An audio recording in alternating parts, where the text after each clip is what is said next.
Well, Paul, man, I really enjoyed this last week's time to get together with you and kind of make the ice cream base. I had a lot of fun with that, and I had even more fun getting to watch it just a little bit ago with some of our teams. And I have to tell you, as much fun as that was, this was the video that I was really excited about. I'm excited to actually get it into this ice cream machine and get it working and get it frozen and get it to the point that it is that delicious treat that I'm so used to. So before we jump in, my hands are actually not quite clean, so I'm going to go clean them, and then we can start it off. Sound good? All right, we are good to go. So I know even more important, as much as I'm excited about making the ice cream, I know there's other things about the ice cream process that are really the reason that you've gotten into this. I'd love to hear a little bit more about that. Well, I've already told you why I like ice cream and how I got into it. But the more and more I've done it, it's very symbolic of a lot of spiritual principles that you can't escape once you really start making as much ice cream as I do. And it's more than just the machine that you use, and it's more than just the product that who doesn't like ice cream. It's really understanding the process and how that applies in everything in our life, spiritually and even physically to that extent. Okay, so spiritually and physically. So walk me through some of those things, some of those ways that ice cream applies to us spiritually. Sure. Well, last week we saw how you put together the base, all of the components, the milk, the cream, the sugar, the mix, all those kind of things. And what's really unique about ice cream is no one would really probably be inclined to drink that mix that you have in the refrigerator since we last. Ice cream is not a liquid. Ice cream is a frozen treat or frozen delight that's magical. And so there's what we call a transformation from that which is liquid into that which is frozen and delightful. And in a spiritual way, we are to be transformed through Christ to be something that's delightful to the world. But it is clearly a process. I noticed last week, whenever you mix that together, you didn't snap your fingers and voila, we have the magic of ice cream. No, it's got to set up for a while. It's got to be some mingling of the components, and then that gizmo you have in front of you there in the corner of the picture is the ice cream maker. Right here. That's the process. And I don't know that I'd want to be stuck in there, but once you see the process, how it comes out, it's very magical. And so ice cream is truly a transformation, just as we spiritually are to be transformed. But it's a process of transformation, and it has a lot of dynamics, a lot of factors there. I love that. That's good. So I guess we can kind of walk through the process of how we're going to transform what we made just last week and into what we're going to have eventually. So let me go ahead and grab it out of the fridge, and we can kind of talk through what we'll be doing in order to transform this. Sure. All right. So it has been waiting for us in the fridge. Here it is. I see there's a little kind of layer of foam here at the top. Should I go ahead and just kind of stir that in? Absolutely. You want to go ahead and mix that together, make it all the same consistency. But that's just normal because of all of the different components you have there. The machine that you have, Dan, is different than the old-time machines where you had a metal can, so to speak, or cylinder that you had to put ice around and put salt on the ice, and you turned it. That's the old style ice cream maker. Still very good style, but what you have is a machine that you have a cylinder that you freeze. The ice is already inside the cylinder, and you freeze it in your deep freeze for a couple of days. So you don't have to mess with ice. You don't have to mess with any water or salt with it. You just use that machine that has the frozen cylinder. And you'll be pouring your mix into that, and it turns. The cylinder turns, and inside that cylinder is a device that you're about to show us. Yeah, something just kind of like this. So this goes inside the device. I'll see if I can kind of pull this up, and it'll look like this inside, and I Right. guess it'll spin around. There'll be a cylinder in there, and those blades, or we call those batter blades, they rub against the edge of the cylinder, and whenever the mix freezes against the wall of the cylinder, it scrapes it off, and you have your ice cream being made. Okay, sounds pretty simple. So is this the only tool that I need to finish the ice cream? You need your cylinder. So here we go. It is nice and frozen. And so you'll put that in your machine, and your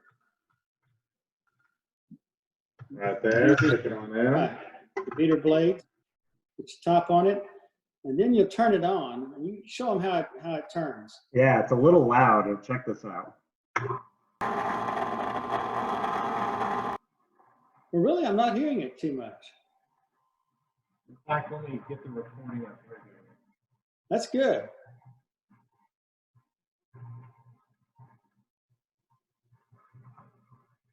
All right. That's okay. It's not very loud at all. No, it's not awful. So you'll be able to go ahead and start. We can keep talking. You won't have to quit. But with that machine, you pour in your base, all your components, with your machine running. I'm going to go ahead and move my components into this measuring cup, and that'll make it a little bit easier for me to pour. Sure. And it's like a lot of transformations in people's lives. A lot of different techniques that go into play for that to happen. Some people it takes longer. Others people it's already mixed up in a receptacle that you can work with. Just like people come in all circumstances and different shapes and attitudes and viewpoints. All right, so we got it on over. I'm going to go ahead and turn on the machine, and we'll start pouring it in. Okay. Should I be pouring it in slowly or quickly? Doesn't matter. Just get it in there. I can't believe your machine's so quiet. Is yours a lot louder? Are you sure it's turning? It's turning. It might be louder on my mic than it is on yours. We'll see. Okay, well, I can't even hear it on mine. That's spectacular. And the noise factor is kind of like transformations in people's lives. Sometimes they're kind of noisy, sometimes they're not. It just depends on the person. Now, this process of freezing, Dan, is kind of interesting. You learn over time that if it takes longer to freeze, generally your ice cream is a little harder and denser, we call it. If it freezes more quickly, it's a little more fluffier, has more air in it. How fast you turn that cylinder can affect how much air goes into it. And all of those things affect the way an ice cream tastes in your mouth. We call that mouthfeel. And some people like a lot of air in their ice cream. A lot of people like a very dense ice cream you have to bite. And so the process determines that. And one of the things that I've learned to do is whenever I make different ice creams, I always get people's viewpoint. You know, what do you like? What don't you like? And you find out some people, they're all hooked on flavors. Some people are all hooked on textures. Some people are all hooked on, does it melt fast or does it melt slow? And so you get all kinds of different viewpoints. And doesn't mean any of them's good or bad. It just means they're different. And you learn to try to make what people like if you know who they are and what they prefer. I think the best example right now, I'm making sugar-free and dairy-free ice creams. And they are really different in texture and flavor. And so it's taken a lot of experimentation, but I'm going to get there. But you have to ask those questions. And don't ever make fun of somebody if they don't like something. Just try to find out what they do like. And to me, the importance of all that is, as Christians, we are to become all things to all people, that we might be influential with them. You don't do things that they don't like. You try to do things that they will accept and receive, and that never means you do anything that's bad. You don't serve sour milk ice cream, but you do find something that people will accept and will receive, and that's where we are to be as disciples. All right, Dan, one of the things that I do in making ice cream with that particular machine is sometimes I'll use a spatula or a very stiff blade, kind of like a knife blade, to help get the frozen cream off the inside of the cylinder, in addition to what the machine does on its own. Because remember, the faster it freezes, the more fluffier it would be. Get a little better mouthfeel. So stick your blade down there against the edge of the inside of that cylinder. It kind of scrapes some of it off for about 15, 20 seconds. Okay, kind of like this blade that you gave me in the package. Excellent. I'll go ahead and start doing that. Okay.